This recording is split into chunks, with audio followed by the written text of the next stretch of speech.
असम में मंदिरों पर हमला, जातीय संगठनों की चुप्पी क्यों? सीएम ने दिए शूट एट साइट का आदेश।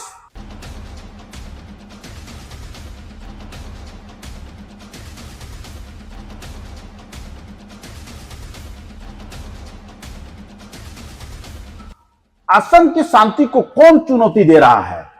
सीएम हेमंत बिस्वा शर्मा का बड़ा ऐलान, मंदिरों पर हमला, जवाब मिलेगा गोली से। नमस्कार, मैं राजू कलवार और आप देख रहे हैं हिंदी रूपांतर।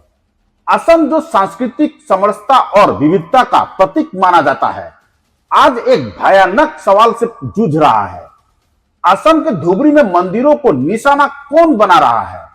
ईद के दिन जब देश में गंगा जमुनी तहजीब की मिसाल दी जाती है, असम के धुबरी जिले से आई एक खबर ने पूरे प्रदेश को झकझोर कर रख दिया है। मंदिरों और हिंदू घरों के सामने आपत्तिजनक मांस के टुकड़े फेंके गए। यह कोई सामान्य शरारत नहीं, बल्कि एक गंभीर और उकसाव कृत्य था, जो समाज के ताने बाने को तोड़ने की साजिश जैसा महसूस होता है। सवाल अब यह उठता है कि आखिर ये लोग कौन हैं?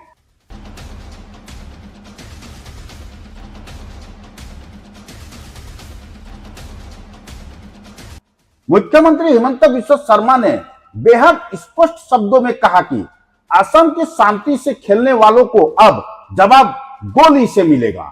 उन्होंने आदेश जारी किया कि शाम 6 बजे के बाद जो भी संदिग्ध घर से बाहर दिखेंगे, उस पर शूट एट साइट का आदेश लागू रहेगा। लेकिन असली सवाल यहीं से शुरू होता है। क्या यह काम असम के स्थानीय नागरिकों का हो सकता है?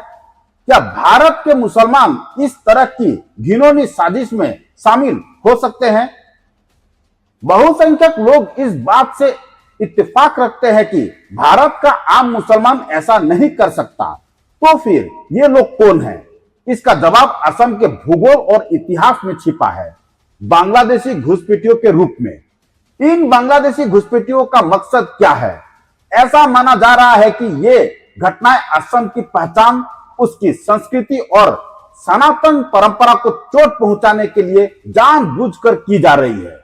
जब पूरे प्रदेश में बांग्लादेशी घुसपैठ के खिलाफ अभियान जोरों पर है, तब यह घटना एक सुनियोजित प्रतिक्रिया या प्रतिशोध की तरह दिखती है। मंदिरों को निशाना बनाना सिर्फ धार्मिक स्थलों को नुकसान पहुंचाना नहीं है, बल्कि पूरे समुदाय को डराने की एक साजिश है। यह न केवल एक आपराधिक कृत्य है, बल्कि एक सांस्कृतिक हमला भी है। मगर अब सबसे बड़ा सवाल, जातीय संगठन इस पूरे मामले में क्यों चुप है? चौंकाने वाली बात यह है कि ऊपरी असम में बांग्लादेशी घुसपैठियों के खिलाफ मोर्चा खोलने वाले जातीय संगठन इस गंभीर घटना पर चुप है।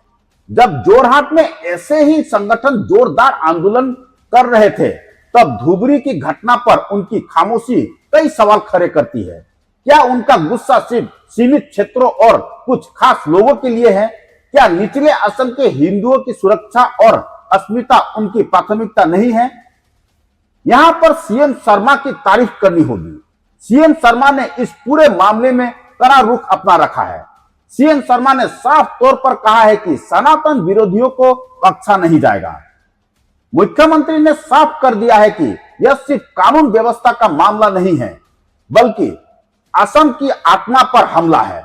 उन्होंने पुलिस प्रशासन को आदेश दिया है कि जो भी व्यक्ति इस साजिश में शामिल है, उसके खिलाफ सख्त से सख्त कार्रवाई की जाए। अब तक कई गिरफ्तारियां हो चुकी है और जांच एजेंसियां यह पता लगाने में जुटी है कि इन घटनाओं के पीछे वास्तविक मकसद और मास्टरमाइंड कौन है। यह सिर्फ धुबरी की बात नहीं, यह असम की पहचान का सवाल है। अब वक्त है कि समाज, सरकार और सुरक्षा एजेंसियां एकजुट होकर यह तय करें कि असम में कौन रहेगा और किस मानसिकता को अब बर्दाश्त नहीं किया जाएगा।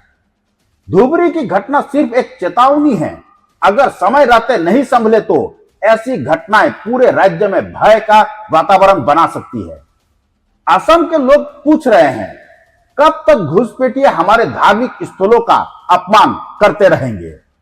क्या अब भी कुछ संगठन मौन रहेंगे? क्या असम को फिर से शांति का टापू बनाने की दिशा में सख्त कदम उठाए जाएंगे? अब निर्णय का समय है।